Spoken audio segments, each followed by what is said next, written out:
Mrs. Nalini Lothe.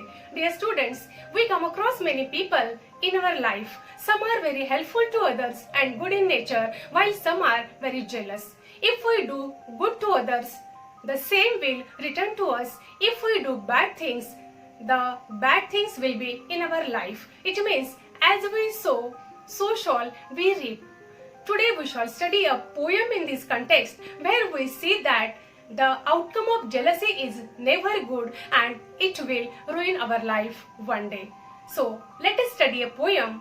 The name of the poem is Inchcape Rock.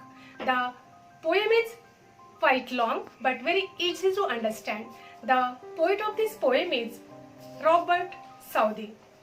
Robert Southey was an English poet of the Romantic age. He was a poet laureate of England from 1813 to 1843. About the poem, the Inchcape Rock is a ballad. Ballad means a song that tells a story. It is a story of the 14th century. The story is in the form of a poem. This poem is narrative. What is Inchcape? Inchcape is a notorious sandstone reef. Notorious means famous or well known, typically for some bad quality or deed. A reef means a mountain of jagged rock. Jagged means with rough, sharp points. Where is this Inchcape Rock? It is about 11 miles, means 18 kilometers off the east coast of Angus, Scotland. In this poem, there are two characters, the Abbot of Aberbrothock and Sir Ralph the Rover. The Abbot of Aberbrothock had placed a warning bell on the Inchcape. Why? To warn the sailors about the perilous rock. This bell saved the lives of many sailors, so people blessed the abbot. Once, the sea pirate saw this bell and became jealous about the abbot's popularity. And he cut the bell on the Inchcape Rock. The Ralph sailed away. After plundering the ships, he was returning to his land, means Scotland shore. At that time, thick haze covered the sky. There was a violent storm in the ocean. Nothing was visible due to bad weather. Now, there was no bell as the Ralph had already cut it down. So, they could not hear any sound. Means, they could not know where the perilous Inchcape Rock was. As a result, their ship collided with the Inchcape Rock and sank beneath the tide, means drowned. Now, we shall see the explanation of the poem. First, we shall take two stanzas, that is first and second. No stir in the air, no stir in the sea, the ship was as still as she could be. Her sails from heaven received no motion, her keel was steady in the ocean. Without either sign or sound of their shock, the waves flowed over the Inchcape Rock. So little they rose, so little they fell, they did not move the Inchcape bell. Steer means move round. Keel means the steel structure along the base of a ship. It is for support. In the beginning of the poem, the scene is calm, the setting is natural. No stir in the air, it means the air was calm. There was no storm in the sea. The ship was still, means there was no force for the sails from the sky. The keel means the structure along the base of the ship, which is used for support, was motionless. The waves had a little rise and fall, so they did not move the Inchcape bell. It means the atmosphere was calm and still. Then, stanza number 3 and 4. The Abbot of Aberbrothock had placed that bell on the Inchcape Rock. On a buoy in the storm it floated and swung, and over the waves its warning rung. When the rock was hit by the surge swell, the mariners heard the warning bell, and then they knew the perilous rock and blessed the Abbot of Aberbrothock. Abbot means the head of an abbey of monks. Buoy means floating object anchored in the sea to mark dangerous places. Surge swell means sudden and great rise in the level of the sea. Perilous means dangerous. The Abbot of Aberbrothock was a spiritual man. He had placed the bell on the Inchcape Rock. He had placed it on a floating object. Why? Because there was a dangerous place. Which place? The submerged rock, that is Inchcape Rock.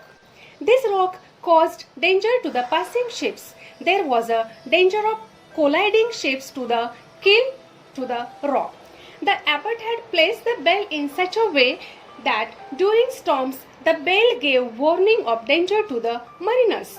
When there was surge, swell means during storms, sudden and great rise in the level of the sea, the rock was not visible.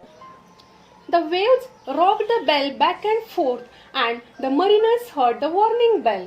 With that sound of bell, the mariners knew that there is the perilous means dangerous rock, and they became alert. This bell saved their lives from danger. So, the mariners blessed the abbot of ICEBREAKERS. Now, stanza number 5 and 6. The sun in heaven was shining gay, all things were joyful on that day. The seabirds screamed as they wheeled round, and there was joyance in their sound. The buoy of the Inchcape bell was seen, the darker speck on the ocean green. Sir Ralph the rover walked his deck, and he fixed his eye on the darker speck. Gay means happy. Wheeled round means a flock of birds flying round in circle, which looks like wheels. Joyance means joyous feeling or gladness. Speck means a tiny dot. Here we see the cheerful atmosphere. The sun was shining gay. All the things were joyful that day. The seabirds screamed. It means they made a loud sound to express happiness. They wheeled round means they were flying round in circle, which looked like wheels. The sun was shining brightly, so the buoy means that floating object was seen clearly from a long distance. It looked like a small dark dot in the green ocean. Sir Ralph the rover fixed his eye on it. It means that he concentrated on that buoy.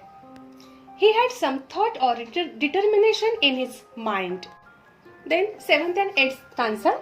He felt the cheering power of spring. It made him whistle, it made him sing. His heart was mirthful to excess, but the rover's mirth was wickedness. His eye was on the Inchcape float. Quoth he, my men, put out the boat and row me to the Inchcape Rock, and I will plague the abbot of ICEBREAKERS. Mirthful means cheerful or joyous. Wickedness means the quality of being evil or morally wrong. Quoth means said. Plague means cause pain or trouble. Here we say that Sir Ralph the rover's heart was very much joyful, but that excess joy was not because of any good thought. It was because of some wickedness. In his wickedness, he only saw that buoy means floating object on the Inchcape Rock. He told his men to row his boat to the Inchcape Rock. He said that he will trouble the abbot of ICEBREAKERS. How will he trouble the abbot? See here, the abbot had installed that bell in order to make the sailors alert of the danger at the time of the storm in the ocean. But if there will be no bell, the sailors will be in danger, and it will hurt the abbot indirectly, because the abbot was a spiritual man. He wanted to do some good things for people, but if there will be no bell, the mariners will be in danger, and this will trouble the abbot. Now there was some ill thought in Ralph's mind. Now stanza number 9 and 10. The boat is lowered, the boatmen row, and to the Inchcape Rock they go. Sir Ralph bent over from the boat, and he cut the bell from the Inchcape float. Down sunk the bell with a gurgling sound. The bubbles rose and burst around. Quoth Sir Ralph, the next who comes to the rock won't bless the abbot of ICEBREAKERS. The boatmen took the boat towards the Inchcape Rock. The boat was lowered. Sir Ralph rover bent over the boat, and he cut the bell from the Inchcape float. When the bell was cut, it sounded with a gurgling sound. The bubbles rose and burst around. Ralph said that now the people will not bless the abbot of ICEBREAKERS. Then stanza number 11. Sir Ralph the rover sailed away. He scoured the seas for many a day, and now grown rich with plundered store, he steers his course for Scotland shore. Scoured means travelled freely, energetically for ships to rob. Plundered store means big amount of looted wealth. Steers means directs the course of the ship. After cutting that bell, Sir Ralph the Rover sailed away. He sailed for many days. Why did he sail? He was a pirate. It means Sir Ralph the Rover was a pirate. It means he robbed the ships. He travelled for many days, robbed many ships and grown rich with plundered store means big amount of looted wealth. He was on the way of Scotland shore means his home. Now stanza number 12 and 13. So thick a haze overspreads the sky, they cannot see the sun on high. The wind hath blown a gale all day, at evening it hath died away. On the deck the rover takes his stand, so dark it is they see no land. Quoth Sir Ralph, it will be lighter soon, for there is the dawn of the rising moon. Haze means thin mist. Gale means a very strong wind. When Sir Ralph the Rover was returning the shore with the looted robbery, there was a haze means thin mist in the sky. Due to the mist, the sea was invisible. All the day, the wind was very strong. In the evening, the wind became calm.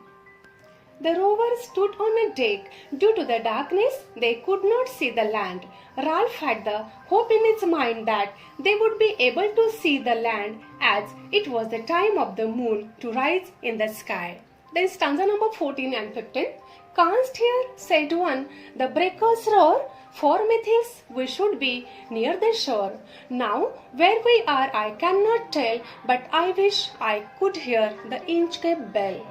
They hear no sound, the swell is strong, though the wind hath fallen they drift along, till the vessel strikes with a shivering shock. O Christ, it is the Inchcape Rock. Canst hear means cannot hear. Breakers means heavy sea waves. Methinks means I think. Swell means tide. Drift means move slowly. One person among them said that he could not hear the breakers roar. Breakers roar means the indication that they were near the shore. He said that they did not know where they were as they could not hear the Inchcape bell. There was a great rise in the level of the sea, but they could not hear the sound of the bell. Now there was no strong wind, still they were moving slowly. Why were they moving slowly? Because there was the Inchcape Rock. And then their vessel means ship collided with the perilous Inchcape Rock. As soon as the ship collided, Sir Ralph repented over the deed of cutting the bell and said, "O Christ, it is the Inchcape Rock." Then the last two stanzas. Sir Ralph the Rover tore his hair, he cursed himself in his despair. The waves rush in every side, the ship is sinking beneath the tide. But even in his dying fear, one dreadful sound could the rover hear, a sound as if with the Inchcape bell, the devil below was ringing his knell. Tore means pulled hard, cursed means cursed. Beneath means under. Devil means demon. Knell means the sound of the bell rung solemnly after death or at funeral announcement of death. Here we see that Sir Ralph the Rover became too much depressed and in despair he tore his hair. He cursed himself. For what? For cutting the bell. The ship had stricken the Inchcape Rock and it was broken. So the water of waves in the sea now rushed in from all sides of the ship and the ship sank in the sea. Ralph and all the people in that ship were now filled with fear because death had just opened its mouth to swallow all of them within some seconds. At the time of death, Rover could hear the dreadful sound. Which sound was that? It was the sound of the Inchcape bell. He felt that the devil below was ringing that bell at the funeral announcement of his death. Here we see that Sir Ralph the Rover got the bitter consequences of his jealousy for the goodness of the Abbot of Aberbrothock. Here we get the message, as you sow, so shall you reap. I hope you have understood the poem. In the next video, we shall see the brainstorming, appreciation of poem and figures of speech.